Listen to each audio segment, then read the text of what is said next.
السلام علیکم۔ مزید ناولز کے لیے ہمارے چینل کو سبسکرائب کر لیں۔ Forcibly make relation may be again pregnancy release her stress otherwise soon she will suicide her depression is in that stage زبردستی تعلق قائم کرو شاید پھر سے ماں بن کر اس کا ٹینشن دور ہو ورنہ وہ خودکشی کر سکتی ہے کیونکہ ڈپریشن کے اس سٹیج پر پہنچ چکی ہے۔ شہروز نے اسے سمجھاتے ہوئے کہا واٹ یہ ممکن نہیں ہے میرے لیے۔ حیدر شاہ نے شرمندگی سے کہا دل کی رضامندی نہ ہونے کے باوجود 2 دن مسلسل سمجھانے پر اشل کے نہ ماننے پر اس نے زبردستی تعلق تو قائم کر لیا پر حیدر شاہ خود کئی بار ٹوٹا اس کی ذات کو بکھیر کر صرف حمزہ کے لیے تعلق قائم کیا تھا اس نے۔ حمزہ حنیفہ کی آخری نشانی تھی اس کے پاس، وہ اسے مکمل فیملی دینا چاہتا تھا پر پریگننسی کے باوجود حمزہ کے لیے اس کے دل میں اور زندگی میں کوئی جگہ نہیں تھی۔ وہ اس کے رویے سے عاجز آ چکا تھا، نہ وہ بیوی بن سکی نہ حمزہ کی ماں۔ وہ حنیفہ کا نام لے کر اسے کچھ نہیں کہہ سکتا تھا، کتنا بے بس تھا۔ حیدر شاہ نے اپنا جینا مرنا حمزہ سے مشروع کر لیا تھا۔ اب وہ ڈاکٹر شہروز کا کہنا تھا شاید ڈلیوری کے بعد کچھ چانسز ہے ریکور کرنے کے۔ حیدر شاہ کو بھی یہی امید تھی۔ اشل خود کو بیمار ظاہر کر کے گاؤں آئی تھی اس کی فیملی سے ملنے تاکہ کسی کو اندازہ نہ ہو سکے اس کی ازواجی زندگی کا، ورنہ وہ صرف ایک ڈپریشن کی پیشنٹ تھی، اسے کوئی بیماری نہیں تھی۔ حیدر شاہ اتنے میں ہی خوش تھا کہ اس نے اس کا بھرم رکھنے کے لیے وہ مان گئی ہے، ورنہ اسے کوئی بعید نہیں تھا وہ سب کو سب کچھ بتا دیتی۔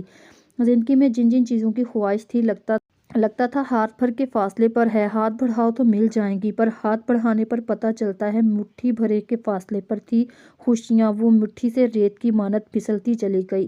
ایسا کھویا کہ پھر ڈھونڈنے سے بھی نہ ملا وہ لمحہ وہ وقت۔ نیاب کو بھی ایسا ہی لگتا تھا، عاشر کا اور اپنا، رانیہ کا نماز پڑھنا، اس کا اللہ سے محبت کرنا، کتنا مکمل احساس ہونے لگا تھا نیاب کو اس گھر میں، پر وقت نے اسے کہاں سے کہاں پہنچا دیا تھا۔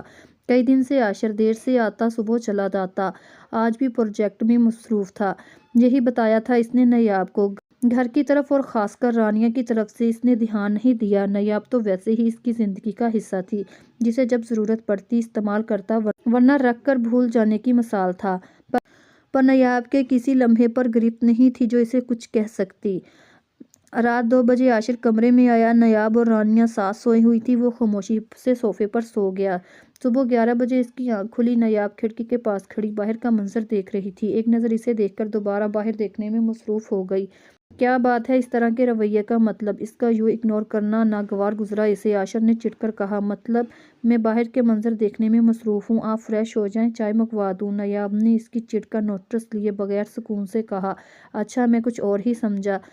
عاشر نے اس کی نرمی پر ریلیکس ہو کر کہا مرد تھا، عورت کی بے اتباعی کے لمحے کہاں گوارا تھے عاشر کو۔ کیا سمجھے آپ، نیاب نے پوچھا، اس کی طرف مڑ کر دیکھا۔ اب وہ پردہ درست کر چکی تھی کھڑکی کا، کیونکہ دھوپ کمرے میں آ رہی تھی جو شاید عاشر کو بری نہ لگے اس لیے۔ چھوڑو پہلے تم یہ بتاؤ ایسی کیوں ہو، عاشر نے اس کا مکمل رخ اپنی طرف کر کے پوچھا۔ کیا مطلب کیسی کیوں ہوں، نیاب نے تعجب بھرے لہجے میں پوچھا۔ اس کو بغور دیکھتے ہوئے عاشر نے لاپرواہ لہجے میں کہا جب میں سمجھنے لگتا ہوں تم بہت تابع دار فرمانبردار قسم کی لڑکی ہو تب تمہارا رویہ بالکل ایک نئے روپ میں سامنے آ جاتا ہے۔ میں تمہیں سمجھتے سمجھتے بہت کچھ سوچنے لگ جاتا ہوں جبکہ ایسا بالکل نہیں۔ کسی کو اپنی کمزوری بنانا نہیں چاہتا، اپنی زندگی کو مختلف طریقے سے بسر کرنا چاہتا ہوں، اس میں ایسی چھوٹی چھوٹی باتوں کی گنجائش نہیں۔ میری زندگی کا ایک الگ ہی سیٹ اپ ہے اور میں اسی میں خوش رہنا چاہتا ہوں۔ عاشر نے لمبی سانس کھینچ کر کہا بس نیاب بات اتنی سی ہے کہ میں تمہیں بالکل نہیں سوچنا چاہتا۔ اچھا یہ سب چھوڑو، اتنا بتاؤ رات کو رانیہ یہاں کیوں سوئی تھی؟ وہ بات کرتے کرتے بات بدل گیا اور سوال پوچھا۔ نیاب جو سانسیں روک کر اس کی بات سن رہی تھی وہ حیران ہوئی اس کی عجیب و غریب سوچ پر۔ اس کے بات بدلنے پر اس نے بھی سکون کا سانس لے کر بات بدلتی تھی۔ بات ایسی تھی نیاب، شکر ہے آپ کو خیال آیا، ورنہ مجھے لگا آپ میرے ساتھ ساتھ اس سے بھی غافل ہو چکے ہیں۔ نیاب نے طنز سے بات کہی، آج کل بے اطمینانی اس پر جتانا نہیں چاہتی تھی مگر پھر بھی مجھے اس طرح بیویوں کا بولنا پسند نہیں ہے نیاب، میں نے اس لیے شادی نہیں کی تھی تم میری بھابھیوں کی طرح طنزیہ گفتگو کی باتیں کرو میرے سامنے، جیسا انہوں نے میرے بھائیوں کی زندگی جہنم بنا رکھی ہے اپنے الفاظوں کے نشتر سے، میں بھی اپنے بھائی بھابھی کی طرح اپنی زندگی جہنم میں نہیں گزار سکتا۔ عاشر کے ان جملوں سے تلملا کر رہ گئی نایاب اور کہا اب واقعی ہی اس کا لہجہ طنزیہ ہو گیا تھا، کیونکہ بات ہی ایسی لگی تھی اسے۔ یہ گھر جہنم آپ کے بھائیوں کی وجہ سے ہوا ہے۔ پہلا تو اپنا کیریئر کو سارا وقت دیتے رہے، نہ بیوی کو وقت دیا نہ بیٹی کو دیا۔ جب اولاد بڑی ہو رہی ہے تو اس کے احساسات کو سمجھنا چاہیے۔ میں نہیں مانتی کہ بھابھی کو کوئی غم نہیں ہوگا اپنی بیٹی کی اس طرح دکھی رہنے کا۔ انہوں نے پہلے شوہر کو احساس دلانے کی کوشش کی ہوگی۔ جب شوہر نہیں سمجھا تو گھر میں لڑائی شروع ہوگی۔ آپ کے بھائی نے تو باہر ہی ڈھونڈ لی اپنی پناہ اپنے لیے، اور میں جانتی ہوں آپ بھی ان کے نقشے قدم پر چلنا شروع ہو گئے۔ اب یہ حال ہے کہ یہ گھر کاغذ کی کشتی سے بن گیا ہے، آج ڈوبا کل ڈوبا۔ نایاب غصے اور دکھ میں اسے لپیٹ گئی۔ عاشر اسے ٹوک نہیں سکا۔ نایاب نے اپنی بات جاری رکھتے ہوئے گہری سانس لے کر دوبارہ شروع ہوئی۔ اب کہ اس کے لہجے میں دکھ اور افسوس تھا۔ کل بھی اتنی زبردست بھائی بھابھی کی لڑائی ہوئی ہے۔ بھابھی میکے جا رہی تھی، میں نے اور رانیہ نے مل کر زبردستی روک لیا۔ وٹ تم نے کیوں روکا؟ تمہیں کیا ضرورت تھی روکنے کی؟ تم دوسروں کی لڑائیوں پہ نہ پڑو، عاشر نے غصے سے کہا۔ نایاب نے اس کے غصے کو خاطر خواہ ویلیو نہ دی، اپنی بات کہی اور کہا پتہ نہیں آپ مرد بے حسی کے کس مقام پر ہوتے ہیں، مجھے صرف رانیہ کا خیال تھا اور کچھ نہیں۔ آپ کو نہیں پتہ ایک بیٹی کے لیے ماں کتنی ضروری ہوتی ہے۔ خدا نہ خواستہ کچھ ایسا ویسا ہو گیا، مطلب طلاق، تو بھائی کبھی بھی رانیہ کو نہیں چھوڑیں گے بھابھی کے ساتھ، اور ان سب میں سب سے زیادہ نقصان اولاد کو ہی اٹھانا پڑے گا۔ ہمارے معاشرے کے مرد میں اتنی انا اور غرور ہوتا ہے کہ وہی نہیں سنبھالا جاتا، پھر آپ کے بھائی تو۔ نایاب نے جملہ تھوڑا چھوڑ دیا اور خاموش ہو گئی۔ عاشر نے بھی اسے کوئی جواب نہیں دیا اور لمحے میں وہ اس کا چہرہ دیکھتا رہا۔ اب کیا ہوا؟ نایاب نے پوچھا، کیونکہ جس طرح سوالیہ انداز سے اس کا چہرہ تک رہا تھا وہ پوچھے بنا نہیں رہ سکی۔ کچھ نہیں، عاشر نے اس کا چہرہ دیکھتے ہوئے ایک گہری سانس لی اور کہا، لوگ مجھے احساس دلاتے ہیں میں نے تم سے شادی کر کے غلطی کی ہے۔ کبھی کبھی مجھے لگتا ہے شاید وہ صحیح کہہ رہے ہیں، مگر مجھے احساس ہوتا ہے کہ میرا فیصلہ صحیح تھا۔ میں خود رانیہ کی وجہ سے پریشان رہتا ہوں۔ تم نے اس کی ذمہ داری لے لی، مجھے خوشی ہوتی ہے جب تم اس کا خیال کرتی ہو۔ بیٹیوں کی طرح خیال رکھتا تھا عاشر۔ میں نے تو اپنی ماں سے سیکھا ہے، انہوں نے ہماری پرورش ایسے ہی طریقے سے کی ہے، نایاب نے سادہ لہجے میں کہا۔ جب وہ ایسے جذباتی بولتی تو اس کا چہرہ لال، آنکھوں پانیوں سے بھرتی، کانچ لک دیتی، جو عاشر کو خود کی طرف کھینچتی ہوئی محسوس ہوتی۔ عاشر نے نظریں چرا کر کہا، بہت اچھی ہی بات ہے بہت اچھی تربیت کی ہے تمہاری ماں نے۔ اب رانیہ کیسی ہے اور کہاں ہے؟ وہ کالج جا چکی ہے، نایاب نے کہا۔ اچھا، عاشر نے کہا۔ کچھ لمحے گزرنے کے بعد عاشر نے کہا، ایسے کیا دیکھ رہی ہو؟ کچھ پوچھنا ہے کیا نایاب؟ عاشر پوچھے بنا نہیں رہ سکا، اسے اس طرح کیوں دیکھ رہی ہے؟ ہاں پوچھنا ہے، پر سوچ رہی ہوں پوچھوں یا نہ پوچھوں، نایاب نے پرسوچ انداز میں کہا۔ بولو، پوچھ لو، عاشر نے جیسے اجازت دی۔ پھر کبھی؟ نایاب نے کچھ سوچ کر کہا۔ پھر جیسے تمہاری مرضی، عاشر نے کندھے اکچائے۔ جنید شاہ اس وقت اپنے باپ کے روبرو بیٹھا تھا اپنے بنگلے پر۔ تمہاری چال الٹی پڑ گئی جنید، علی مراد شاہ نے کہا۔ بس کر دے بابا سائیں، جنید نے چڑھ کر کہا۔ نہیں بس کروں گا، سمجھے تم، انہوں نے بھی سامنے سے غصہ سے کہا۔ تو پھر ٹھیک ہے، شہر چلا جاتا ہوں۔ وہ ہمیشہ ایسے ہی باپ کی باتوں سے جان چھڑاتا تھا۔ پہلے زمین کے کاغذ بناؤ، پھر ولیمہ کرو، سارے حکم ماننے پڑیں گے تمہیں۔ انہوں نے اس کی شکست اسے یاد دلائی۔ اگر عین وقت پر حیدر شاہ نہ آتا تو زمین کا دوسرا حصہ بھی ہمیں مل جاتا، جنید شاہ نے افسوس سے کہا۔ تمہاری پلاننگ فیل ہو گئی جنید شاہ، اپنے آدھے حصے سے بھی ہم ہاتھ دھو بیٹھے، انہوں نے کہا۔ پلاننگ اچھی تھی پر، جنید نے سوچ کر کہا، پر وقت نے مات دے دی ہمیں، علی مراد شاہ نے افسوس سے کہا۔ کاش تم اس شہری لڑکی کو طلاق دے دیتے، میرا فیصلہ مان لیتے۔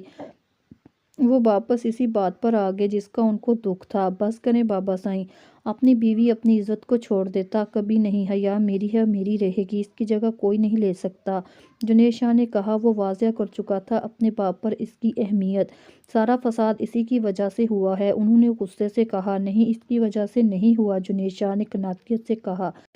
اب میرے بھائی سے میرا تعلق خراب ہو گیا ہے، ایک اور بات کا افسوس رہے گا۔ کچھ نہیں ہوتا، چاچا سائیں مان جائیں گے، ویسے بھی کچھ نہیں ہوا، پھر ناراضگی کیسی؟ جنید شاہ نے ان کا دکھ کم کرنے کے لیے کہا۔ علی مراد شاہ اس کا چہرہ دیکھنے لگے۔ علی مراد شاہ کی کل ملاقات یاد آئی جب وہ یہیں اسی جگہ جنید شاہ سے ملے تھے اور اسے کہا تھا وہ ترنم سے شادی نہ کرے کیونکہ ان کے کیونکہ ان کو یہ رشتہ مناسب نہیں لگ رہا تھا۔ پھر حیا کو چھیڑ دے تاکہ ترنم کو اس کا جائز مقام مل سکے۔ علی مراد شاہ باپ تھے، بیٹے کی تڑپ محسوس کر چکے تھے اپنی بیوی کے لیے، جو ایک لمحہ بیوی سے دوری برداشت نہیں کر سکتا، ہر وقت اسے اپنی نظروں کے سامنے رکھنا چاہتا ہے، اطراف نہ بھی کریں۔ پھر بھی وہ اچھی طرح جانتے تھے اس کے ہر انداز کو، اس لیے ترنم کے سفارشی بن کر آ گئے۔ جواب میں ہنس کر جنید شاہ نے کہا، حیا کو چھوڑنے کا سوال نہیں پیدا ہوتا، ترنم سے شادی کرنے کا میرا کوئی ارادہ نہیں، میں کچھ اور سوچ چکا ہوں۔ کیا مطلب، کیا سوچا تم نے؟ علی مراد شاہ نے حیرت سے کہا۔ یہی کہ ان کے رشتے سے انکار کی صورت میں سزا کے طور پر باقی والی زمین ہمارے نام کر دی جائے گی، ایک تیر سے دو شکار ہو جائیں گے۔ جنید شاہ نے ہنس کر کہا، حیدر شاہ کی بے عزتی، کیونکہ وہ آدھا حصہ اسی کا تھا۔ مراد شاہ نے یہ قیمتی زمین دونوں بیٹوں کو، علی مراد شاہ اور احمد شاہ کو وراثت میں آدھی آدھی دی تھی، اور ان کے بیٹے اور ان دونوں نے اپنے دونوں بڑے بچوں کے نام کی تھی، آدھی جنید شاہ اور آدھی حیدر شاہ کے نام۔ واقعی تم نے ایسے سوچا ہے؟ علی مراد شاہ بیٹے کی پلاننگ سے حیران ہوئے۔ ہاں بالکل یہی سوچا ہے، مجھے دوسری شادی کرنے میں کوئی دلچسپی نہیں، آپ جانتے ہیں مجھے بابا سائیں۔ جنید شاہ نے مزے سے کہا، تو پھر ٹھیک ہے، ان کے انکار کی صورت میں پچاٹ بٹھا کر یہی فیصلہ دینا۔ علی مراد شاہ نے سکون سے کہا، میرا بھی یہی ارادہ ہے۔ جنید شاہ نے کہا، اور ان کے ارادے دھرے کے دھرے رہ گئے، اور اللہ نے اپنا فیصلہ کر دیا، اور ان کے آدھی زمین ہڑپنا چاہتے تھے، اللہ نے انہیں سے پوری چھین لی۔ پھر بھی ایسے لوگ نصیحت نہیں پکڑتے، بے شک ایسے لوگ خسارے میں ہیں جو دوسروں کے مال پر نظر رکھتے ہیں۔ ابھی چند لمحے گزرے تھے، جنید شاہ کے موبائل پر پھپھو کی کال آ رہی تھی۔ چہرے کے برے زاویے بنا کر اس نے کال ریسیو کی۔ ایک دم کھڑا ہو گیا جنید شاہ، دوسری طرف کی بات سن کر علی مراد شاہ اس کے چہرے پر فکر اور پریشانی دونوں دیکھی۔ جنید شاہ یکدم کھڑا ہو گیا۔ کیا ہوا؟ علی مراد شاہ نے فکر مندی سے پوچھا۔ بابا سائیں، مجھے حویلی جانا ہوگا، حیا کی طبیعت۔ جنید شاہ کے لہجے میں فکر تھی، پریشانی تھی۔ عورتوں کے پیچھے اتنا فکر مند ہونا مرد کی شان نہیں۔ اس کی بات سن کر علی مراد شاہ سخت بدمزہ ہوئے، اس لیے شان سے بے نیازی سے کہا انہوں نے بیٹے سے، واقعی ہی مرد کا بے فکر ہونا عورت کو شہ دے دیتا ہے۔ کیا مطلب اس بات کا؟ جنید شاہ۔ علی مراد شاہ نے حیرت سے کہا، اس بات کا مطلب یہ ہے، میری بہن بھی اسی وجہ سے بھاگ گئی، کیونکہ ہم نے اس کے لیے کبھی فکر نہیں کی تھی۔ تب مرد کی شان کیا رہ جاتی ہے جب عورت اس کی بے پرواہی برداشت کر کر تھک کر اسے چھوڑ دے؟ جنید شاہ کے منہ سے بے ساختہ جملہ پھسلا۔ دونوں نے ایک دوسرے کو ہکا بکا ہو کر دیکھا۔ کبھی کبھی بے ساختہ انسان کی زبان سے سچ پھسل جاتا ہے، جو کہ اس کے شعور اور لاشعور کے بیچ میں ہوتا ہے۔ انسان کو لاشعور میں کئی اطراف چھپے ہوتے ہیں، وہ خود سے نہیں کرتا، دوسروں سے کیا خاک کرے گا۔ ایسا ہی کچھ جنید شاہ کے ساتھ ہوا۔ جو بات اس کے لاشعور میں تھی وہ بے ساختہ بے خیالی میں کہہ دی۔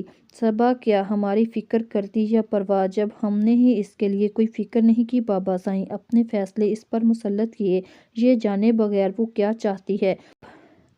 میں برا بھائی تھا، پر آپ بھی اچھے باپ نہیں بن سکے، کبھی اسے اعتماد نہیں دیا، بس کالج بھیج دیا، یونیورسٹی بھیج دیا۔ اعتماد کا ایک راستہ تھا، پر اس کے احساسات جاننا، اس کی پرواہ کرنا ہمارا اصل فرض تھا، جس میں ہم ناکام ہو گئے۔ جنید شاہ پیٹ کر چکا تھا، دوبارہ اپنی غلطی کا اعتراف کر رہا تھا۔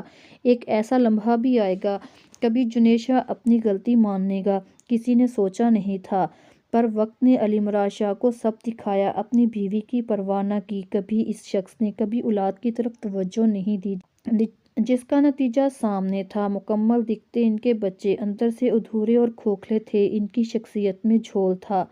میرے پاس آپ تھے، آپ کے پاس میں، وہ اکیلی، نہ ماں نہ بہن، وہ اکیلی تھی، ایک چاچی جو ہمیں پیار دیتی تھی، اس سے بھی ہم دور ہو گئے۔ کتنے اعتراف تھے جو جنید شاہ نے باپ کے سامنے کیے تھے۔ مجھے بھی ایسا بھائی بننا چاہیے تھا جیسے حیدر شاہ نے اپنی بہن کے لیے کیا، مجھے تا عمر افسوس رہے گا جو میں نے کرنے لگا تھا۔ وہ اٹھ کر چلا گیا۔ جتنی تڑپ اس نے حیدر شاہ کے الفاظوں میں اپنی بہن کے لیے دیکھی، اتنا جنید شاہ کا دل تڑپ رہا تھا بہن کی محبت میں، جو محبت برسوں پہلے اس کے اندر مر گئی تھی۔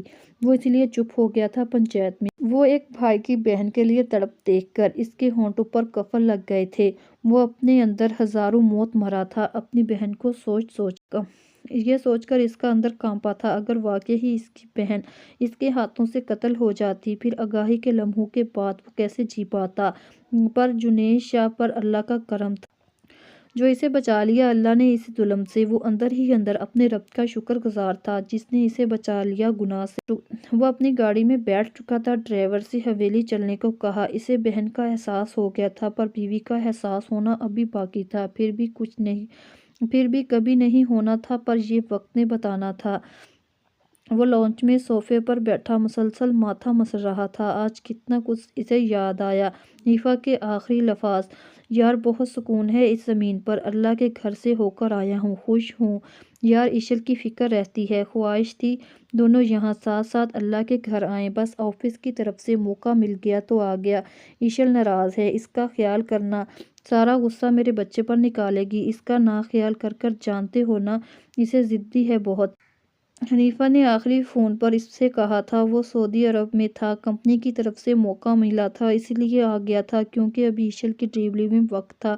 ایشل کو سفر سے منع کیا تھا ورنہ اسے لے کر حج کی مسافت اس کی بس سے باہر تھی، پر تجھ سے پیار جو بہت کرتی ہے، ضدی بھی تجھے لے کر ہے۔ حیدر شاہ نے ہنس کر کہا، دیکھ لو 1 مہینے سے بات بھی نہیں کر رہی مجھ سے۔ حنیفہ نے لہجے میں افسردگی تھی، تیری بگاڑی ہوئی ہے، ملنے گیا تھا میں، مجھے 100 باتیں سنائی، آخر تیرا بیسٹ فرینڈ جو ہوں، قسم سے گاؤں کی عورت لگتی ہے لڑاکا، ہا ہا ہا۔ حیدر نے اسے بتایا، انگلش بولتی ہے لڑاکا، انداز تو گاؤں والی عورتوں کا کرتی ہے، ہا ہا ہا۔ حیدر نے کہا، یار اس کا خیال رکھنا، اس نے میرے لیے اپنا مذہب بدل کر اتنی بڑی قربانی دی ہے، میں اسے اپنے ساتھ اللہ کے گھر میں ساتھ لانا چاہ رہا تھا، ہائے رے قسمت۔ ایشل نے روکا تو بہت بار پتہ نہیں کیوں میرا دل نہیں مان رہا تھا، اسی لیے اس کی ناراضگی مول لے کر حج پر آ گیا۔ ہر وقت اللہ سے دونوں کی تفویض کی دعا مانگتا ہوں، دعا کرنا ایشل میرا آج فون اٹھا لے، سچ میں بہت یاد آ رہی ہے انشاءاللہ۔ حیدر کو اس کے لہجے میں بہت نمی لگی، یار تو سامنے آئے گا اس کی ناراضگی دور ہو جائے گی، مان جائے گی، زیادہ وقت تجھ سے ناراض نہیں رہ سکتی، تو فکر نہ کر یار انشاءاللہ۔ ایک لمبی سانس ہوا کے سپرد کی اور اس نے پھر کہا، یار مجھے مر کر بھی اس کی فکر رہے گی حیدر، کیونکہ اس کا میرے علاوہ کوئی نہیں، اللہ نہ کرے تجھے کچھ ہو، بس ریلیکس ہو کر آؤ۔ حیدر نے جلدی سے کہا، کوئی نہیں جانتا تھا وہ اس کی آخری بات تھی۔ اگلے دن وہاں سے فون آیا کہ حنیفہ کا کار ایکسیڈنٹ میں ڈیتھ ہو گئی ہے، وہ سعودیہ گیا اس کے پیرنٹس کے ساتھ، جن کے لیے اکلوتے بیٹے کی موت ناقابل برداشت تھی، ایسی کنڈیشن نہ باڈی کی تھی کہیں لے جایا جا سکے، اس لیے اسے وہیں خاک کے سپرد کر دیا، چوکنا حد کرنے آیا تھا اس لیے مکہ کے پاس دفنایا گیا، اسے اس سرزمین کے سپرد کر دیا گیا جس سے اسے عشق تھا، اور ایشل کو اس کا آخری دیدار بھی نصیب نہیں ہوا۔ اس کی حالت نہ زندوں میں تھی نہ مردوں میں، وہ ہاسپٹل میں ایڈمٹ تھی۔ اس کڑے وقت میں حیدر نے اس کا بہت ساتھ دیا، اس کی فیملی کا۔ حنیفہ کی ماں اکلوتے بیٹے کا غم نہیں سہ سکی، 1 مہینے کے اندر چل بسی۔ حنیفہ کے بابا ایشل کی ذمہ داری لینے سے انکار کر دیا کیونکہ وہ خود تنہا رہ گئے تھے اور ایشل کی کنڈیشن ایسی تھی وہ اکیلے نہیں لے جا سکتے تھے۔ ماضی سے حال کا سفر، حیدر شاہ کا سر درد سے پھٹ رہا تھا، اس وقت اس کے جسم تھکن سے بھرپور تھا، بار بار اپنا سل مسل کر خود کو ریلیکس کرنے میں ہلکان تھی، چائے کی طلب تھی، کوئی سر دبا دے ایسی خواہش من ہی من میں انگڑائیاں لے رہی تھی، پر کس سے کہتا۔ رات کے اس پہر اس نے خود ہی سر دبا رہا تھا، آنکھیں موندے، اس وقت چائے بنانے کی اس میں ہمت نہیں تھی، اس وقت نرم ہاتھوں کا لمس اس نے اپنے ہاتھوں پر محسوس کیا، وہ اس کی خوشبو کو لمحوں میں پہچان گیا، وہ ہولے ہولے اس کا سر دبا رہی تھی، وہ حیران ہو رہا تھا، اس وقت وہ اس کا سر دبا رہی تھی۔ آپ کمرے میں چل کر لیٹیں گے تو سکون آ جائے گا، یہاں صوفے پر کمفرٹیبل نہیں ہوں گے، صباحت نے مشورہ دینا ضروری سمجھا۔ کون سے کمرے میں؟ حیدر نے آہستہ سے کہا، صبا کی بات سن کر، سارا گھر آپ کا ہے، جس کمرے میں بھی جائیں۔ صباحت نے کہا، میں کمرے میں چلا جاؤں گا پھر سر دبا دو گی وہاں میرے سرہانے بیٹھ کر؟ حیدر نے پوچھا۔ صبا نے نظریں جھکا کر کہا۔ وہ اس کے بیڈ روم کی طرف چلا گیا، کچھ دیر بعد صباحت چائے کے ساتھ ٹیبلٹ لے آئی۔ تمہیں واقعی میرا احساس ہے، اس لیے خود کو زیادہ محنت کرنے سے بچا لیا، اپنی آسانی کا سامان کر آئی ہو۔ حیدر نے ایک نظر ٹرے پر ڈال کر صباحت سے کہا، حیدر نے چائے کی طرف ہاتھ بڑھایا تو صباحت نے ٹرے اس کے آگے سے ہٹا لی، ڈریسنگ ٹیبل پر رکھ آئی ٹرے، وہاں سے آئل کی بوتل اٹھائی اور اس کے سرہانے بیٹھ گئی۔ صباحت کی ساری کارروائی کو بغور دیکھ رہا تھا حیدر شاہ، جس کے چہرے پر سنجیدگی تھی۔ ہتھیلی پر ذرا سا تیل لے کر اس کے سر کی مالش کرنا شروع ہوگی اور کہا، مجھے آپ کی تھکن کا احساس تھا تبھی ساتھ لائی تھی، آپ نے میری اسے کام چوری بنا دیا۔ حیدر نے اس کا ہاتھ تھام لیا اور کہا، میں مذاق کر رہا تھا، میں سیریس ہوں، میں ساری رات آپ کا سر دبا سکتی ہوں، مجھے کوئی تکلیف نہیں ہوگی، سمجھے آپ؟ اس نے نروٹھے پن سے کہا۔ دوبارہ اس کا سر دبانا شروع ہو گئی۔ حیدر کو اپنے اندر سکون اترتا ہوا محسوس ہوا۔ تمہیں واقعی میری تھکن کا احساس ہے؟ کچھ دیر بعد حیدر نے پوچھا، جانے کیوں اسے بار بار سننا اچھا لگتا تھا صباحت کو۔ ہاں مجھے احساس ہے، صباحت نے کہا۔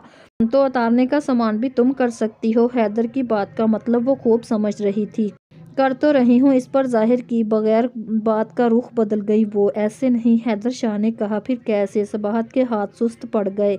کیوں یہ گمان گزرتا ہے تمہیں مجھ سے محبت ہے، پھر تجھے دیکھتا ہوں یقین بے یقین سا ہو جاتا ہے۔